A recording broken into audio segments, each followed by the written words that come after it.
Hello, welcome to Module 10, a case study narrative, a new role for the Parents Organization. This is for EDL 856, School and Community Relations. Our professor is Dr. Moody at Fort Hays State University. It is June 2022, and my name is Dan Adelhart. Some recent shifts in education before we talk about the case study. President Bush, around 2002, came up with an act called No Child Left Behind. As any act passed by politicians, some people liked it, some people did not like it. One challenge of the particular act was that each year schools had to get better, and some teachers thought that it was unrealistic and they were teaching to the test. Around 2010, Common Core came around. This was more of a, what do our kids need to be successful at the next level? President Obama's administration passed Every Student Succeeds Act, which gave more power back to the states to decide what their test needs to look like and their kids be successful. Differentiated instruction is also part of shifts in education, and it's not a one-size-fits-all. The pandemic certainly changed schooling as we went online, and now parents got a better look of what was going on in their particular child's classroom.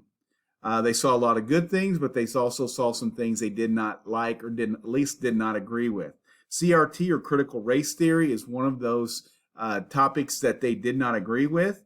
And so there was a lot of parental questions regarding politics, regarding education, and it has become a very, very hot political issue. So our case summary is, there is a new Parent-Teacher Association, the PTA, is requesting greater role in policy making, and I must weigh the legal, local, and personal ramifications. I've always viewed the PTA as a very good organization. Anytime parents get involved in their student's life, it's going to benefit the student and the school, and they've always been very supportive of me. The current PTA helps with parent-teacher conferences, the teacher-parent picnic. They were instrumental in the passing of the bond, the role in the bond issue that we recently passed.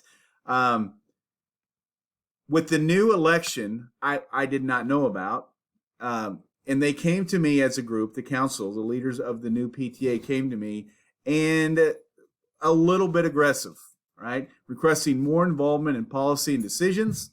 And so I've got to decide the legal, cultural, community boundaries for the new PTA and finding the appropriate solution for all stakeholders. Now, some points to consider. Does this situation promote success and well-being? From what I've found about the national PTA and local PTA is they do have the best interest of students, parents, and teachers involved. It is very lengthy, very thorough. There is collaboration. It engages diverse families, from multi-language families to talking about bullying and gender equity and gender situations. Also, collaboratively, it engages not as much with diverse community members as it's focused on parents, teachers, and students. And communication in this case certainly was written, but mostly it's oral, because I met with the group first. I've thought about doing my research, and then we will meet again face-to-face. All right, Section 2, determining what is legal and ethical will help decide the proper response to the PTA's request. First of all, the National Parent-Teacher Association has been around for a very long time. As I mentioned earlier, it is very thorough. It does a really good job of trying to promote students, promote parents, help teachers out. Each state has its own policies a little bit regarding that. There are more programs supported by the PTAs, and Kansas is only involved in one of those. And our local group that I'm particularly talking about has decided to break away from, so that we'll talk about later as a concern. The legal issues there are that the state legislature decides policy, as does local board of education, and proposals are given to a site council. So again, you can't just come up and not like something and go in front of a board of education and demand change. There are legal steps to go through. that covers both everybody involved. And finally, teacher and educator professional roles. Concerned about what the teachers have felt like they are involved in and what roles they're going to take on. All right, how does this case study deal with legal or ethical issues? Once again, the PTA and groups like it are only advisory groups. It is the Board of Education that decides, and obviously the state legislation. And so to contradict any existing laws, it certainly could. Anything that the district has set up, that policies that could be in place. Could it have negative impact on anybody? Well, two, for certain, the Board of Education. Their job is to decide policy for our particular district, and with other organizations trying to fulfill their role, there's going to be a conflict. Also, teachers. Although it is a parent-teacher association, where are the teachers involved in this? The group has come and they have said that they would like to have more teacher involvement. They would like to have teacher presentations and evaluations. And again, how could that impact them? Does it reveal any breach of contract? Again, the teachers are expecting to be evaluated by the administration, and if they're evaluated by outside organizations, this could cause a breach in a contract, or certainly controversy. And finally, pay too. If you're asking teachers to come extra hours, then you've got to pay them for extra hours just like any other worker. Discriminatory constituted harassment. I suppose that it depends on the leadership of the group, and that could change. I've seen parent groups or groups in general that have an agenda, and when they want something done, they're going to do whatever it takes to get their agenda passed. All right, a synthesis. In one sentence, what is our case study about? The newly elected PTA requested a greater role in policy and decision making. And although parental and community engagement is encouraged, I must decide the best logical and legal solution for all stakeholders. All right, so helping come to that solution, I must identify any missing facts regarding people, places, and things. Are all parties involved? Again, I do believe that the PTA strives to be a very diverse and include a bunch of different people, groups, parents, etc. However, was everybody included on this particular new election? Was everybody's information taken and data collected on the same idea? Is it a small group of parents, or is it a district-wide belief? Diverse community members also, I don't think probably were involved in this situation.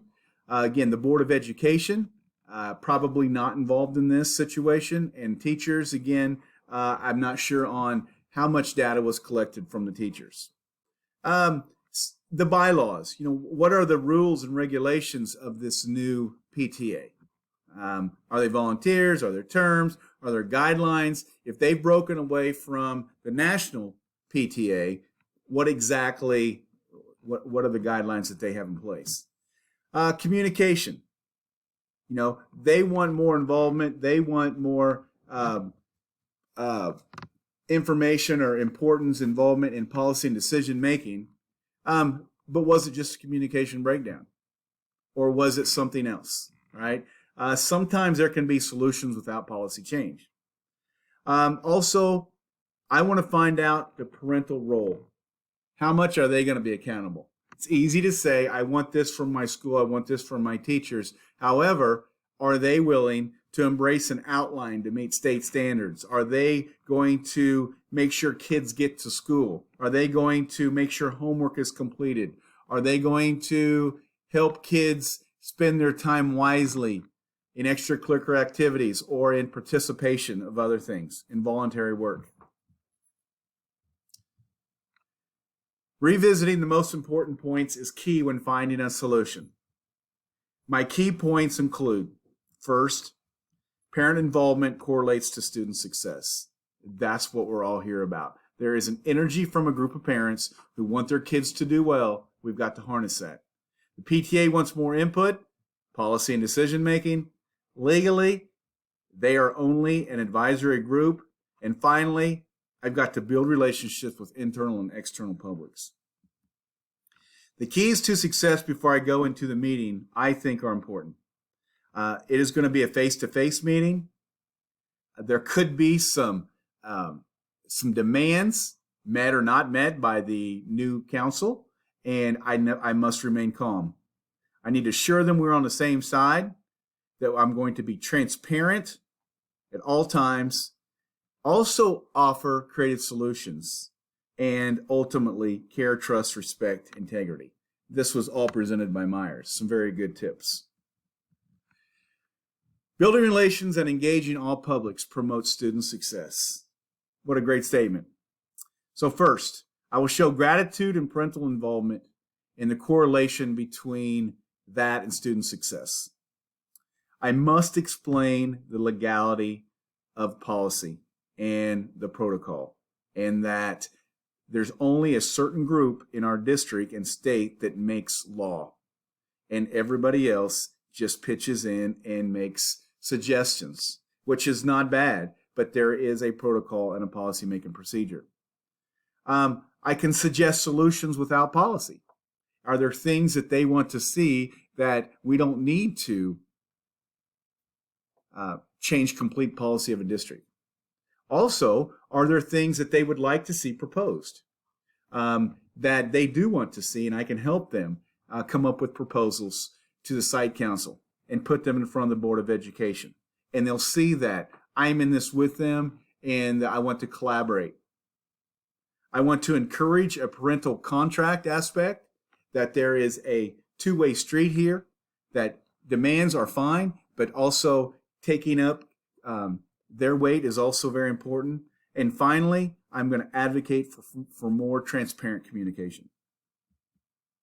Now, the pros and cons of my plan. The pros include acknowledging the parental importance, explaining the legality, showing my willingness to work for solutions, promote the involvement with the accountability aspect of parents, and transparent communications. However, the cons, honestly, the PTA might not like and accept their legal role. They might think that they do have ownership and are going to make policy and decisions. They may not want to have a parent accountability aspect. And finally, the communication may not be enough. So I hope that this meeting goes well. And again, it's about communication and dialogue to make things happen. And parental involvement is so supportive, is so important for the support and success of our students. I've included my references, and I hope everybody has a great rest of your summer. Thank you.